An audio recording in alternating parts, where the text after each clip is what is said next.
Ya, nosotros nos tenemos que ayudar, no podemos ser escorpiones.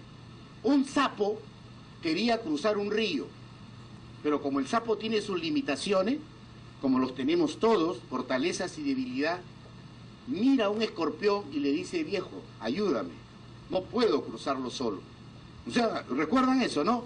Nosotros necesitamos para crecer, necesitamos... Entonces, el otro lo mira y le dice: no te preocupes, acá tienes mi brazo, mira.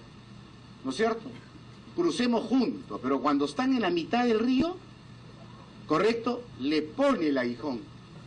Y la ranita no era el sapo, pero ¿cómo es posible? Tú me prometiste ayudar, unir voluntades, ¿no? Gestar el cambio histórico que el país necesita, juntos. Construir el proceso de cambio y de transformación que el país necesita. Tú me prometiste, ¿no? ¿Por qué es que me eliminas? ¿No es cierto? Y él le dice: disculpa, le dice, es que no puedo con mi naturaleza. Mi naturaleza es poner el aguijón y tienes que morir en el intento. Eso no puede suceder, ¿no es cierto? Por eso que nosotros llamamos a la unidad nacional. Por eso decimos todo un Perú con valores, porque la gestión pública necesita valores. Necesitamos gestar esa campaña nacional, ¿no? Pero todos juntos, no con el aguijón del escorpión, ¿no? ¿No es cierto? Ni tampoco con el tema de la culebra, que ya les expliqué, ¿no? Y por ahí va la metáfora. Oye, entonces dice, si hemos tenido crecimiento económico, y si hemos tenido en esencia indicadores de Producto Bruto Interno importantes, ¿qué está pasando con un indicador que va a mostrar la diferencia? Fíjate, mira, ve. Fíjate, ¿ah? 25.4% de la población permanece pobre. Durante 10 años hemos reducido la pobreza en 13 puntos. ¿Ya? Lo vamos a mostrar gráficamente. Perdón, en 32 puntos. ¿Ya? Actualmente, a fines del 2014, la pobreza muestra 25.6%. O sea, 25.6% de la población es pobre. ¿Ya? Y 5.6% de la población es extremadamente pobre. ¿De acuerdo? Es decir, ¿no? Cuando decimos extremadamente pobre, es que no hay energía eléctrica en su pueblo, ¿no? En su caserío, en su distrito, en su barrio. No hay agua, no hay alcantarillado, ¿no es cierto? Quiere decir que el acceso a la educación no es posible. Quiere decir que el acceso a la salud no es posible y por lo tanto no tiene presencia el Estado y obviamente supervive en un estado de miseria, lleno de limitaciones y lleno obviamente de carencias. Ese es extremadamente pobre. 5.6% de la población es extremadamente pobre y 25.6% es pobre. Hoy, al 2014, fin del 2014, si tú acumulas 25.6 y 5 punto tanto, vas a llegar a 31.9, casi 32%. El 32% de la población, con ese crecimiento de la economía, con ese crecimiento del Producto Bruto Interno, el tercio de la población del Perú es pobre y extremadamente pobre. Y ahí está la gran contradicción.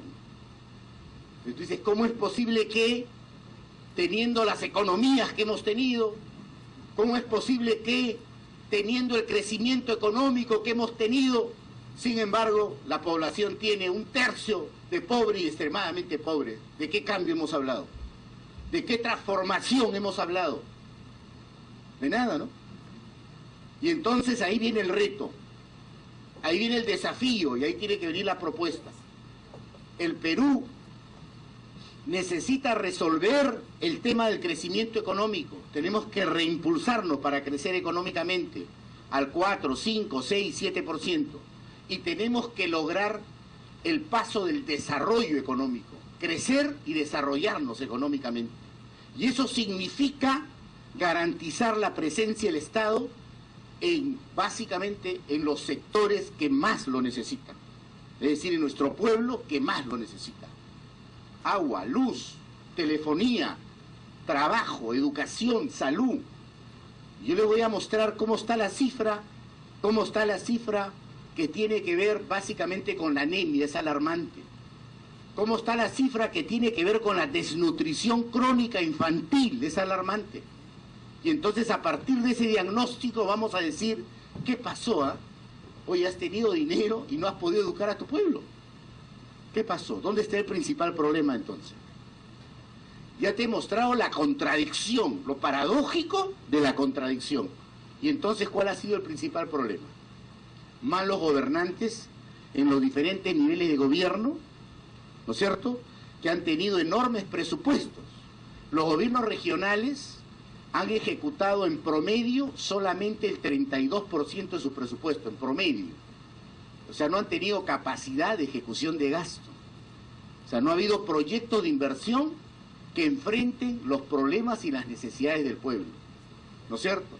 Pero otros han tenido dinero, lo han ejecutado, pero los dividendos y las redistribuciones no han ido al pueblo, sino ¿a dónde han ido? A su bolsillo. Por eso que el principal problema del país, y esa es la encuesta de Ipsos Apoyo también, es el problema de ¿qué? El problema de la corrupción. Y hablemos claro, pongamos el dedo sobre la llaga, hablemos claro, el problema es el problema de la corrupción. Se ha institucionalizado corrupción en el gobierno central, corrupción en el gobierno regional, corrupción en los gobiernos provinciales y distritales. Por cierto, no estamos hablando de todos, porque hay gente proba, hay gente honesta, hay gente transparente, hay buenos gestores públicos, ¿correcto? Estamos diciendo que el problema central es el ejercicio de la gestión pública, el problema es la corrupción. ¿Y qué debemos hacer frente a la corrupción? Ese es el tema, ¿no? ¿Y cómo lo vamos a demostrar al inicio de todo este año? ¿No? Vamos a ver quiénes resisten todo esto, ¿no? ¿No es cierto? ¿Cómo lo vamos a demostrar? ¿No?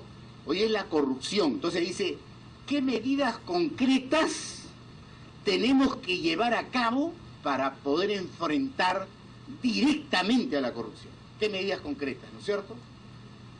O sea, fíjate, la primera medida concreta va a tener con la necesidad de estar en estos espacios y decir las cosas como son y prepararnos todos en lo que es gestión pública. Pero bien, hablemos de medidas concretas. A ver, fíjate, la administración pública, ¿ya?, tiene que ver con dos componentes. Uno se llama políticas públicas y el otro se llama gestión pública. ¿De acuerdo?